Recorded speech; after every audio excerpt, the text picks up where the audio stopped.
do diabetes, então a SBD Rio de Janeiro sempre prepara algumas ações para poder ajudar vocês a esclarecer dúvidas. E nesse momento de pandemia, as lives são sempre um espaço seguro das sociedades médicas para que a gente possa tirar a dúvida. E hoje a gente vai contar com a presença do Dr. Daniel, vou pedir para ele se apresentar aqui para vocês, dar boa noite e sejam muito bem-vindos. Olá, boa noite a todos. É um prazer estar aqui com vocês hoje. Como a Cris falou, a gente aqui pela Sociedade Brasileira de Diabetes Regional Rio, tentando trazer o máximo de informação, informação fidedigna, correta, enfim, para a gente tratar com uma melhor forma os nossos pacientes com diabetes. Bom, doutor Daniel, a gente tem um tema bem interessante que a gente está abordando, deixa eu aqui dar uma acenar aqui para o pessoal que está entrando.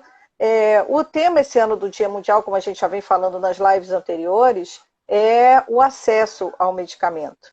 E o nosso tema de hoje eu acho que é bem desafiador, a gente até convida todo mundo que queira fazer pergunta, aproveita que é o momento. A nossa live tem duração de 30 minutos, então quem quiser fazer perguntas, a gente já vai recebendo as perguntas e vai fazendo. O acesso, né? Qual é a grande dificuldade em relação ao acesso do tratamento de quem tem diabetes? Eu acho até que a gente vai precisar dividir, né? Tipo 1 e tipo 2. Cris, enfim, o tratamento do diabetes mellitus evoluiu muito, né? Estamos comemorando aí os 100 anos, enfim, do início do uso da insulina e nesses últimos 100 anos evoluímos muito no tratamento, tanto do paciente com diabetes mellitus do tipo 1, né, exclusivamente uso de insulina, quanto do diabetes mellitus do tipo 2. Isso é muito bom, porque a gente consegue tratar de forma mais adequada, mais segura, diminuindo complicações agudas e principalmente diminuindo complicações crônicas. Mas junto com isso vem o desafio do acesso a todo esse arsenal terapêutico que a gente pode oferecer hoje para os nossos pacientes, para o desafio de que todos possam ter acesso e que todos possam se beneficiar. Isso não é um problema só nosso. Quando a gente olha as recomendações da American Diabetes Association, então os Estados Unidos, a maior potência do mundo, país mais rico do mundo, país que disparado mais investe recursos financeiros em saúde, especialmente em diabetes, eles também têm essa preocupação. Então, nas recomendações da American Diabetes Association, eles são bem claros em dizer que, enfim, o paciente tem que ser individualizado o tratamento para cada paciente, e uma das coisas que a gente vai ter que individualizar é preço. Então, que tipo de medicamento eu posso utilizar naquele paciente? Então, é uma preocupação que é mundial, porque novos medicamentos muitas vezes têm preços mais elevados, só que eu acho que essa palavrinha mágica de individualização do tratamento é a chave. Nem todos os pacientes terão os maiores benefícios com os medicamentos mais novos. Então, a gente tem um arsenal de medicamentos que, inclusive, são dados de graça pelo SUS, que sim podem fazer um ótimo tratamento para o paciente com um grau de segurança bem adequado também. Mas claro que a gente tem que sempre tentar lutar para que aqueles pacientes que mais vão se beneficiar dessas novas terapêuticas mais caras sejam encontrados e que a gente possa ofertar para eles esses medicamentos. As pessoas têm alguma, assim, elas manifestam angústia ou preocupação pelo fato de não estar conseguindo comprar esse ou aquele medicamento, um mais caro, um mais barato, isso acaba interferindo no tratamento dela? Sim, então, claro que essa é uma preocupação, porque, como a gente falou, na individualização, muitas vezes, sim, aquele paciente, aí eu destacaria que os novos medicamentos podem ter de benefício extra, menos episódios de hipoglicemia, benefícios em pacientes renais crônicos, ou com alguma lesão renal pelo diabetes, benefícios cardiovasculares em pacientes também já com alguns eventos cardiovasculares. Então, às vezes, nesses pacientes, sim, esses novos medicamentos que são mais caros fariam diferença. Então, A gente coloca isso para o paciente e muitas vezes a impossibilidade de conseguir alcançar aquele medicamento, sim, pode atrapalhar o tratamento do paciente. Você acha que, antes de dar, vou até dar boa noite para a Luciana Bahia, que entrou aqui também, eu já tinha dado boa noite para o doutor Marcelo, estou assinando aqui para todo mundo, se vocês tiverem dúvidas, vocês podem ir colocando, já tem, ó, se o meu medicamento, eu não posso ter mais efeito, né? O que dá para fazer, se o medicamento que eu estou tomando não faz mais efeito? Eu vi, foi a Ana Paula, né, que perguntou. Obrigado, Ana Paula, pela participação, né? Se o meu medicamento não faz mais efeito, o que eu posso fazer? Essa é uma pergunta fundamental, Ana, porque o diabetes tipo 2, que acomete 90% da nossa população, ele tende a ser uma doença progressiva. O que é isso? Ele começa lá do iniciozinho, com o hormônio insulina não conseguindo fazer muito efeito, que a gente chama de resistência à ação da insulina. Durante muito tempo, o organismo consegue vencer essa resistência produzindo mais insulina. Chega em algum momento, não consegue mais, o diabetes aparece, mas a gente, às vezes, no início do tratamento, consegue tratar com um medicamento só, eventualmente, uma classe de medicamento, um tipo de medicamento, e o paciente fica super bem controlado. Aí passam-se alguns anos, há necessidade de você acrescentar um segundo, um terceiro medicamento, eventualmente um quarto tipo de medicamento para o tratamento do diabetes tipo 2 e, eventualmente, paciente com diabetes tipo 2 também tem necessidade do uso da insulina. Então, Ana, é fundamental a gente ficar fazendo avaliações rotineiras do controle do diabetes mellitus, porque pode sim acontecer essa situação que você está falando. E aí não é que o medicamento não faça mais efeito, é que a doença ela tem uma tendência, muitas vezes, na maioria dos pacientes, evolutiva, e eu tenho que associar medicamentos. Então, não é simplesmente que aquele medicamento não faça mais efeito. Ele continua fazendo efeito, tanto que a gente tem que manter ele, mas a gente, muitas e muitas vezes, para ter um controle mais adequado, a gente deve associar novos medicamentos. E aí, qual medicamento associar? Entra naquela palavrinha mágica que eu falei no início, a individualização do tratamento.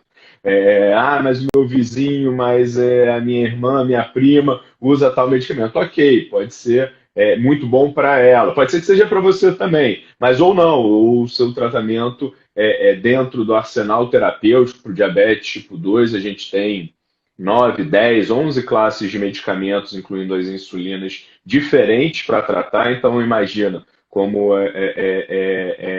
variável a possibilidade terapêutica, variável tanto de tipo de medicamento, administração, tem injetável, não injetável, custo, não custo, benefício no peso, não benefício do peso, enfim. São muitas coisas que o endocrinologista vai ter que, ou o médico vai ter que parar naquele paciente para individualizar e escolher a melhor terapêutica. Então, não tem esse desânimo. Se usava um medicamento e atualmente ele não está mais conseguindo manter o seu controle glicêmico, a sua glicemia dentro, a sua glicose dentro dos alvos adequados, isso não é motivo de desânimo de forma nenhuma. Muitas e muitas vezes essa é a evolução natural da doença. Lembrando só que essa evolução vai ser retardada sempre mais, quanto mais bem controlada a gente tiver. Então, descobriu que tem diabetes? Vamos entrar firme no tratamento, e aí lembrando, né, a gente está falando muito de medicamento aqui, mas obviamente o tratamento para o diabetes é um tripé, então junto com medicamento, dieta e atividade física são fundamentais para a gente manter o bom controle. Quanto mais bem controlado a gente fica, menos ocorre essa evolução para a necessidade de novas classes de medicamento. Mas sabendo que sim, faz parte da evolução do diabetes, muitas vezes a gente precisar de novas classes para manter o bom controle glicêmico. E a gente já está recebendo uma pergunta que tem um pouquinho a ver com outras lives que a gente até já fez, por isso até que a gente recomenda que vocês acompanhem, é que ele tem a pessoa, eu só não estou conseguindo ver o nome aqui, peraí. Ana Paula mesmo, eu tenho medo de ir para a insulina, tem 30 anos e já tomo 5 comprimidos, né? Eu acho que vale a pena uma explicação com calma para ela. A gente já tem falado bastante sobre isso, sobre a adoção e o uso da insulina, etc.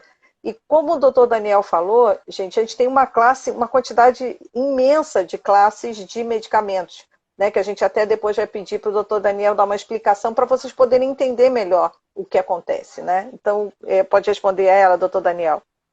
Claro, Ana. Então a questão da insulina, ela está dentro do arsenal. Só relembrando, né, o diabetes tipo 1, aquele que é responsável por 5, 10% dos casos de diabetes mellitus no nosso meio. Existe uma destruição por autoimunidade, ou seja, anticorpos que a gente deveria produzir contra bactérias, vírus que nos invadem. Algumas pessoas passam a produzir contra as células do pâncreas que são responsáveis pela produção da insulina. Então, no diabetes tipo 1, existe essa destruição das células pancreáticas produtoras de insulina e o paciente não produz mais nada de insulina, obrigatoriamente tem que usar insulina. Normalmente, ele usa 2 tipos de insulina, uma insulina que a gente chama de basal, de longa ação. Existem 4 tipos, basicamente: insulina NPH, glargina, degludeca e determir. E insulinas rápidas ou ultra rápidas. Já o diabetes tipo 2, ele não necessita, não é obrigatório o uso de insulina, porque na maioria das vezes ele ainda produz, e às vezes produz até quantidades importantes de insulina. O grande problema dele é uma coisa chamada resistência à ação da insulina. Então, muitas vezes relacionada ao excesso de peso, hábitos de vida não muito adequados, sedentarismo, história familiar é muito comum no diabetes tipo 2, ou seja, a gente tem uma herança genética muito forte para determinar se eu vou desenvolver diabetes ou não, mas o diabetes tipo 2, como a gente comentou, tem uma evolução, e nessa evolução, eventualmente, há necessidade do uso de insulina. E aí, Ana, enfim, outros pacientes que estejam ouvindo a gente aqui, até mesmo às vezes outros médicos, muitas vezes não especialistas ou não tão habituados ao tratamento do diabetes, claro, se eu puder tratar aquele diabetes com o menor número de medicamentos possível, ótimo. Mas eventualmente ter que usar insulina não é para ser considerado uma derrota, não é para ser considerado, vamos esperar mais um pouco, daqui a 3 meses, daqui a 6 meses, enfim. Muitas vezes chega assim, é um momento que há necessidade do organismo para ter um bom controle do diabetes tipo 2, o uso da insulina. E as insulinas podem ser usadas de forma muito segura, elas também evoluíram, não só os medicamentos para tratar o diabetes não insulínicos, mas a insulina também evoluiu muito. Então, ela tem menos risco de hipoglicemia, que é a grande complicação. Claro que é um medicamento injetável, um medicamento que existe um risco de hipoglicemia, então você tem que conduzir bem e o paciente entender bem como ele deve utilizar, a quantidade,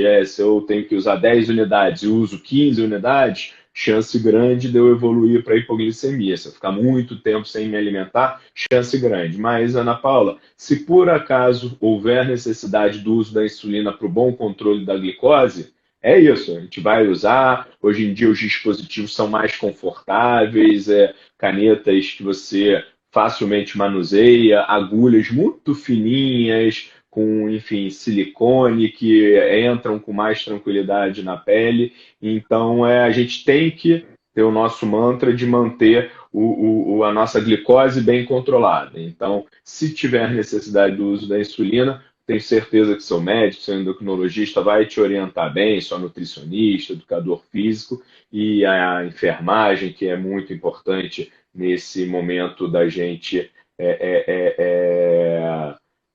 passar as insulinas, então a gente tem que ficar bem controlado. Olha, eu vou aproveitar e te perguntar uma coisa. Antes, vou dar boa noite, porque a Vilma também entrou aqui na nossa live. Vilma que participou da última live, que agora já está bem, a gente já está feliz porque ela está bem. E aí, aproveitando essa mistura, essa questão de ter alguma dificuldade de tomar algum medicamento ou não, acaba levando algumas pessoas para aquelas tradicionais chazinhos milagrosos, coisas milagrosas que vão, entre aspas, curar o diabetes? Acontece isso e é preciso ter atenção? Sim, é preciso, enfim, a gente está aqui justamente para ter esse tipo de esclarecimento, né? Então,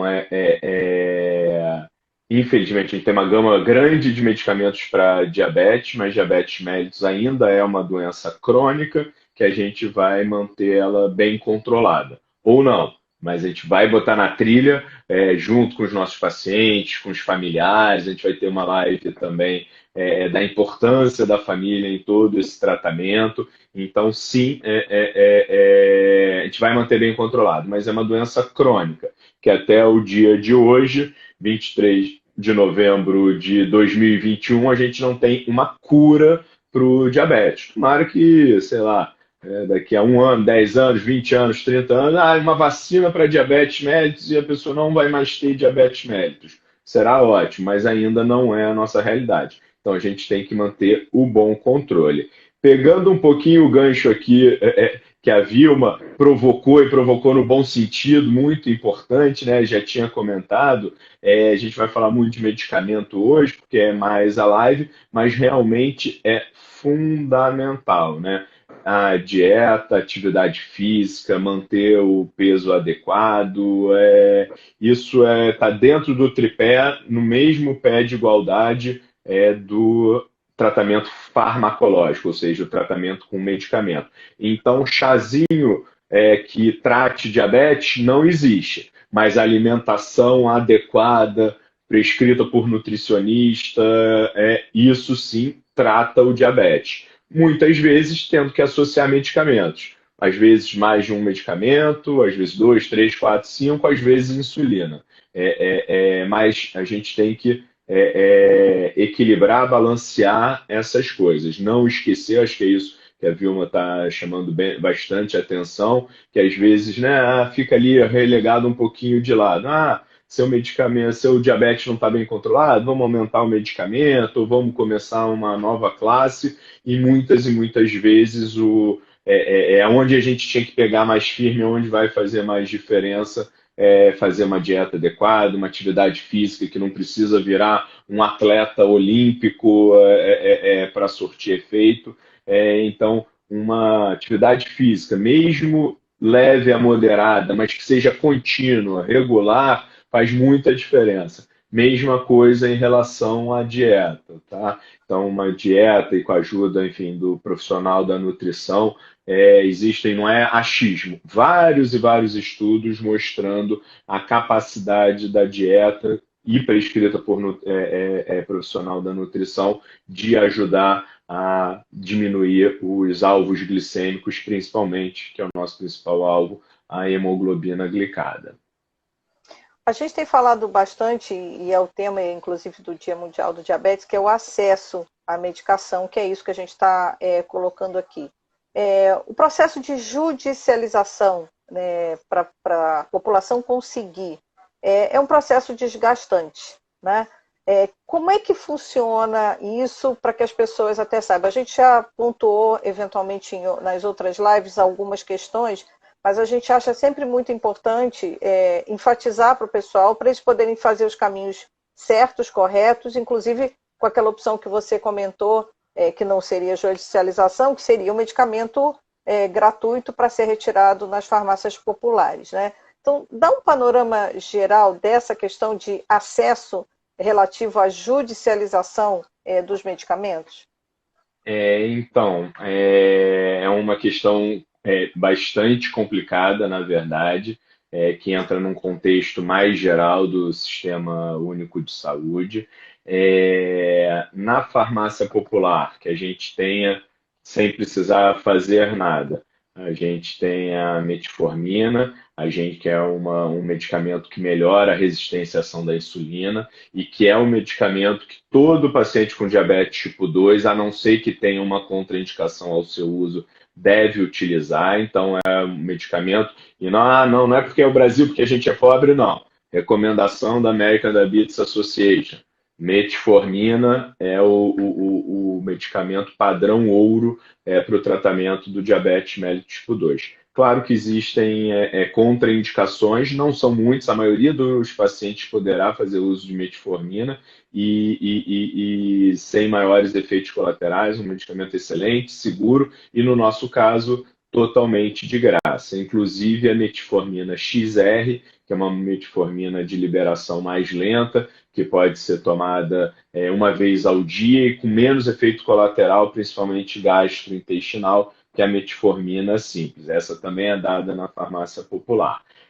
Além disso, a sulfanilureia, a classe da sulfanilureia, da glibenclamida, também é dada na farmácia popular. Além disso, as insulinas NPH e insulina regular. Isso na farmácia popular basta ter uma receita médica, inclusive receita médica de médico particular, não precisa nem ser do SUS. Essa dispensação é realmente bem feita.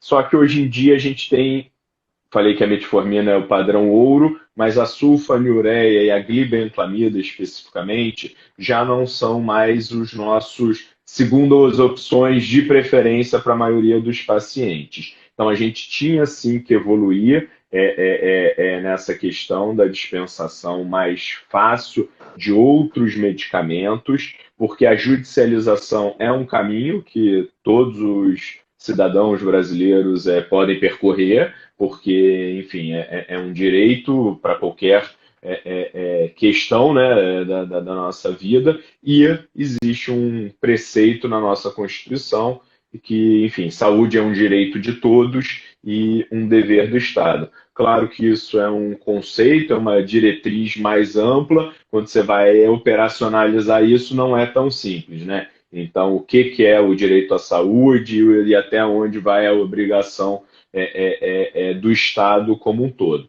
Isso que a gente sempre briga muito, que, como eu falei antes, temos medicamentos que são muito caros, temos dispositivos de fornecimento, por exemplo, de insulina, bombas de insulina, extremamente caros, mas cada um desses medicamentos tem pessoas que vão se beneficiar mais por características individuais. Então, seria muito melhor, até mesmo para o governo, que isso fosse mais bem padronizado e que essas pessoas pudessem receber mais facilmente esses medicamentos e evitando a judicialização, que é penoso para o paciente e é penoso e gasta-se dinheiro também para o poder público. Então, até mesmo para o poder público, é fundamental essa organização. Não tem exatamente a ver com o tema hoje, mas me lembrei agora.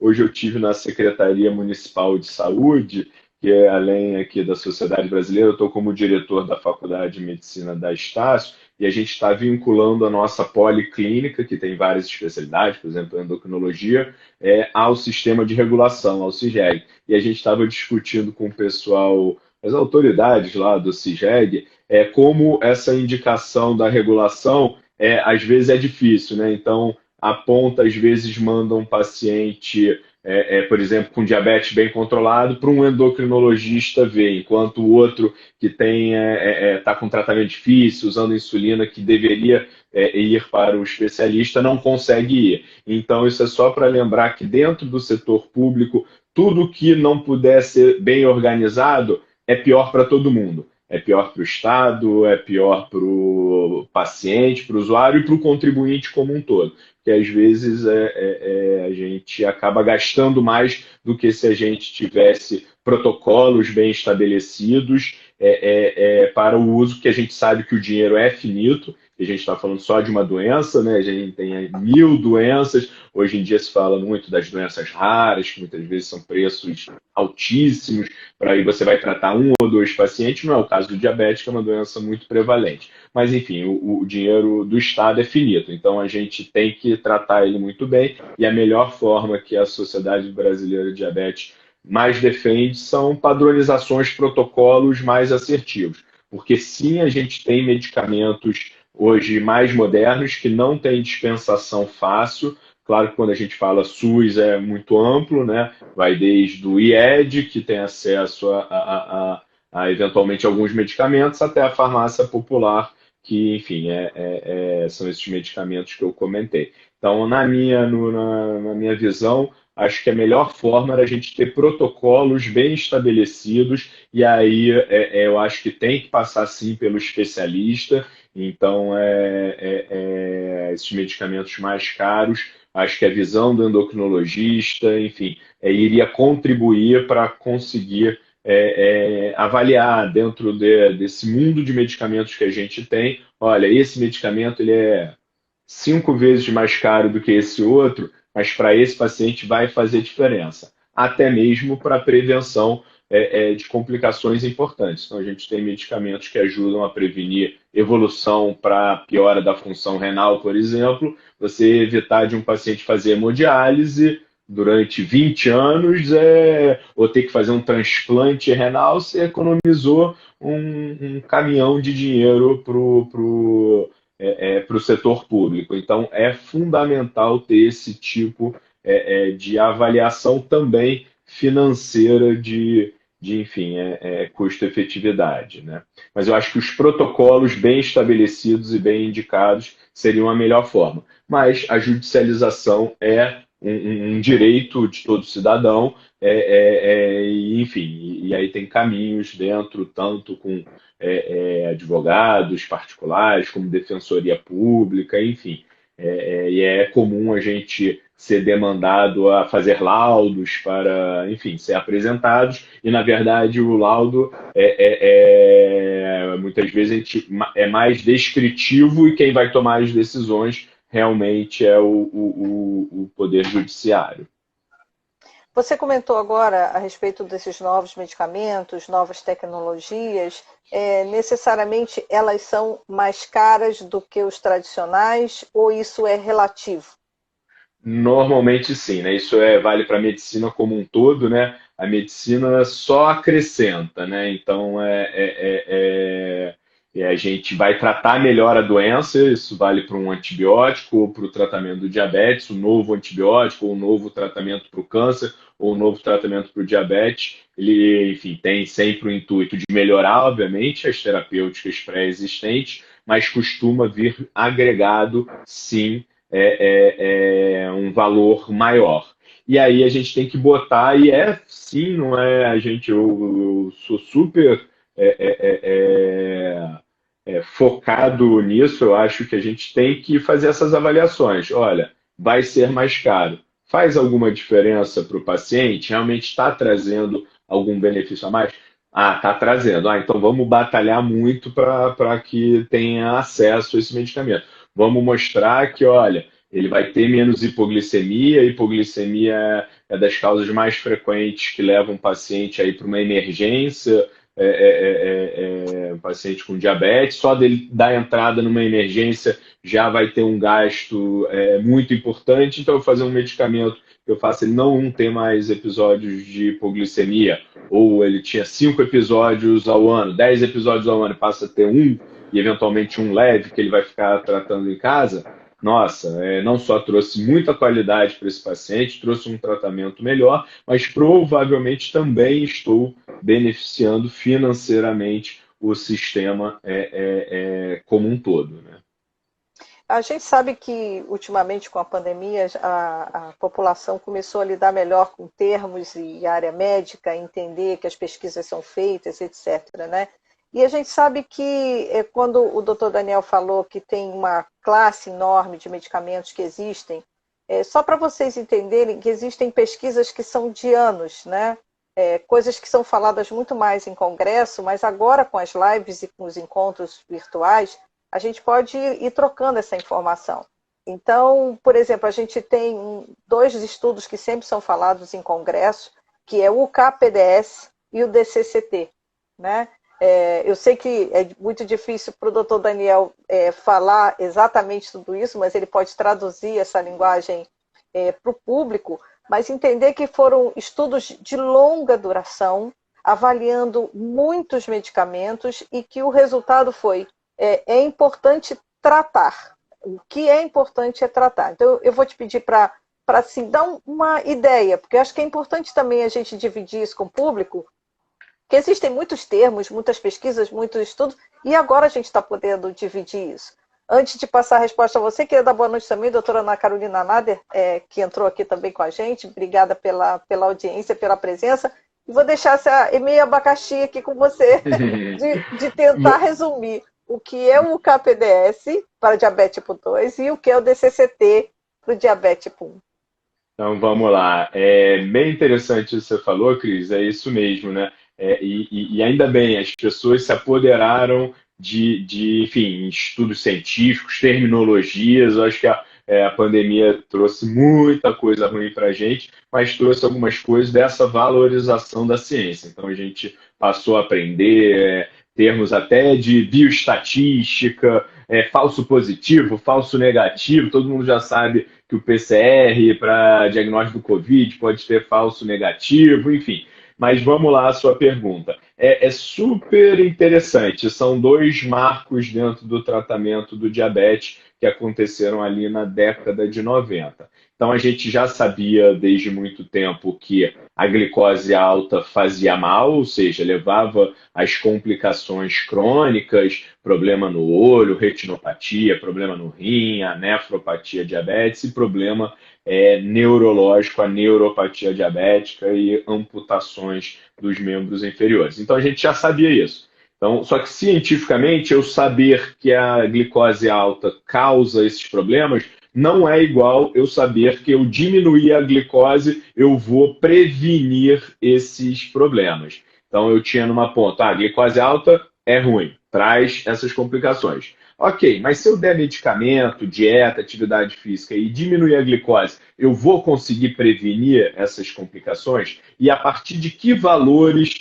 de glicose eu consigo essa prevenção de forma mais adequada? E aí os dois estudos, como a Cris falou, isso são siglas, né? DCCT e UCA-PDS, né? U de U, são siglas, enfim, DCCT para o diabetes tipo 1 e o KPDS para o diabetes tipo 2, ambos mais ou menos o mesmo formato. Você pegava pessoas com diabetes, ainda sem as complicações, ou com as complicações muito no iniciozinho, e para um grupo você fazia um tratamento não muito intensivo, ou seja, eles não ficavam tão bem controlados, e no outro grupo não. Você fazia super intensivo aquele tratamento, tá?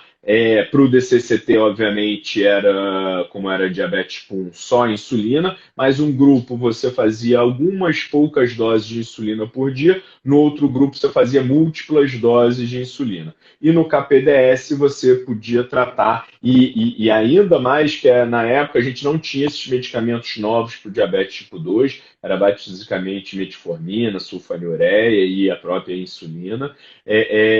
Então, num grupo, tratamento super intensivo, baixar o máximo possível a glicose, no outro grupo, um tratamento não tão intensivo. E viu-se que o pessoal do grupo intensivo tinha muito menos complicações, ou seja, tinha uma prevenção das complicações importantes. E são desses dois grandes estudos, depois a gente teve outros, mas esses dois são sim marcos que a gente conseguiu ver duas coisas que eu julgo muito importantes. Primeiro, diabetes tem que estar bem controlado. O que significa isso? Minha glicose. Como é que eu vejo isso? Na maioria dos pacientes, pela minha hemoglobina glicada. Ela tem que estar abaixo e aí o alvo será determinado de acordo com cada paciente. Para a maioria dos pacientes, um alvo de hemoglobina glicada abaixo de 7 é considerado um alvo adequado. Alguns pacientes eu vou querer um alvo até mais rigoroso, menos que 6,5 de hemoglobina glicada. Outros pacientes eu vou tolerar 7,5, 8, mas isso tem que individualizar, não dá para a gente generalizar.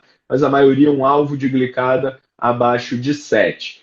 Então, tenho que tratar, e quanto mais cedo eu tratar, quanto mais cedo eu atingir esses alvos glicêmicos, melhor a longo prazo. A gente viu que depois de passar um tempo, mesmo que eu intensifique o tratamento, ele não tem mais resultados tão bons quanto eu intensificar desde o início da descoberta da doença. Então, diagnostiquei, não deixa para lá, não. Não, a hora é agora de começar o tratamento. Você vai prevenir em muito as complicações. E é tudo que a gente quer, os nossos pacientes com diabetes mellitus vivendo, enfim, suas vidas da forma mais saudável, sem nenhuma complicação. Isso é o que a gente trabalha enfim, estamos juntos deles, das famílias deles, para todos nós alcançarmos, né? A gente tem uma corresponsabilidade. Eu acho que se a gente tivesse, talvez, essa entrevista numa live antes da pandemia, talvez fosse mais difícil as pessoas entenderem todo esse contexto, né? Porque se você transfere isso para as pesquisas e os estudos para a Covid, vocês entenderiam, né? Então, assim, nossa, se tivesse uma explicação que se fizesse um medicamento assim, ou se tivesse um tratamento assim antecipado, as complicações seriam diferentes. Talvez vocês não entendessem a importância de estudos como esse, que foram longos, 20 anos ou mais, para vocês verem o tempo que demora estudos como esse, até se conseguir um resultado positivo para as pessoas. E o interessante, eu me lembro, assim, no caso como jornalista, né, eu falava assim, então só agora que a gente sabe que tem certeza que é assim, né? Porque a ciência não era tão assim detalhada e tão no dia a dia da gente como é hoje. Então, assim, como você disse, muita coisa foi difícil, muita coisa foi ruim, mas eu acho que muita coisa a gente aprendeu, né? A gente está chegando aqui no nosso finalzinho do nosso bate-papo. Eu acho que a gente passou por várias fases do medicamento, da parte do poder público, dos acessos, dos medicamentos individualizados, né? Então, doutor Daniel, como um encerramento, um fechamento em cima do que é o tema do evento, né, desse ano do Dia Mundial do Diabetes, o acesso é um dos maiores problemas realmente do tratamento, e quais as esperanças que as pessoas podem ter no futuro, porque, na verdade, até essa questão de futuro, atualmente com a pandemia, ficou meio assim, né? A gente não sabe exatamente. Futuro pode ser daqui a 6 meses, como você falou, né? Uhum. O futuro, como diz daquela emissora de rádio, né? Tudo pode mudar Em em 20 30 minutos. minutos, né? Hoje em dia a gente está programando com menos distância, né? Mas sim, eu acho, Cris, eu acho que o acesso aos medicamentos, não só os medicamentos, hoje em dia a gente não falou muito, mas dispositivos para administrar insulina, dispositivos para medir glicemia. Então, hoje, o ser humano tem muito isso no seu espírito, né? Uma coisa de querer sempre mais, né? A gente inventa uma coisa, que maravilha, mas ainda podia ser um pouquinho melhor. E é isso que faz a gente evoluir. Então, hoje em dia, o diabetes, a gente não quer só tratar a glicose, a gente quer que a glicose esteja super bem controlada, mas a gente quer que os medicamentos não causem muito hipoglicemia, a gente quer que os medicamentos não façam ganhar peso, se eles puderem ajudar a perder peso, melhor ainda, a gente quer que os medicamentos tenham efeitos para além do controle glicêmico, que diretamente eles façam proteção renal, proteção cardíaca. A gente quer que seja mais fácil para as pessoas que têm que medir glicemia muitas vezes ao dia, mais confortável do que ter que furar o dedo, ou que o furar o dedo seja mais confortável, enfim. Então, acho que tudo isso é direito do paciente ou do indivíduo que tem diabetes mellitus, assim como das outras doenças. E a gente não pode se conformar que não tem acesso a esses medicamentos, a esses dispositivos, e até antes disso, acesso à saúde, né? Acesso a você ter uma nutricionista, a você ter um educador físico, a você ter um médico inicialmente, a você ter conseguir uma demanda de um especialista, não só da endocrinologia, né? A diabetes talvez seja das doenças mais multiprofissionais e multiespecialidades. Então, se eu precisar de um oftalmologista, não pode a gente no Sistema Único de Saúde, tá? E eu não consigo fazer um fundo de olho, eu consigo e eu preciso fazer um tratamento para a minha retinopatia. Então, tudo isso ainda, mas eu acho que, como você falou, acho que a pandemia trouxe a importância para a saúde como primeira linha ali. Então, assim, a gente tem essa esperança, sem nenhuma coloração partidária, mas que todos os políticos, eu acho que isso é fato, eles entendem que saúde hoje em dia provavelmente se não é a primeira, é a segunda prioridade de todo mundo. Então, eu acho que a gente sim está evoluindo, mas eu acho que a gente tem que, enfim, evoluir mais, e a gente como sociedade, como profissional de saúde, e quem estiver aqui também como paciente, todos nós temos que dar as mãos para ter essa maior pressão, porque o poder público funciona e tem que ser assim mesmo, através de pressão. E tem que ser a pressão boa, que é a pressão nossa, não pressões escusas. Então, a nossa pressão, enfim, como atores da sociedade, é que tem que botar essa coisa para frente. Bom, gente, a gente agradece demais a participação de vocês aqui. Obrigado, doutor Daniel, por ter explicado tanta coisa importante para o pessoal. A gente ainda tem a última live do mês de novembro, que vai ser depois de amanhã, que a gente convida para que vocês acompanhem. E sempre a gente reforça. Tem dúvida? Manda uma mensagem para a gente, esclarece aqui, né? Aqui você tem uma informação segura, uma informação dos especialistas. Obrigada a todos vocês, muita saúde, que corra tudo bem o resto do ano, que a gente passe esse ano, que ano que vem as coisas já estejam bem mais calmas e bem mais tranquilas. Obrigada pela participação de todos vocês. Obrigada, doutor Daniel. Obrigado a vocês, gente. Uma boa noite.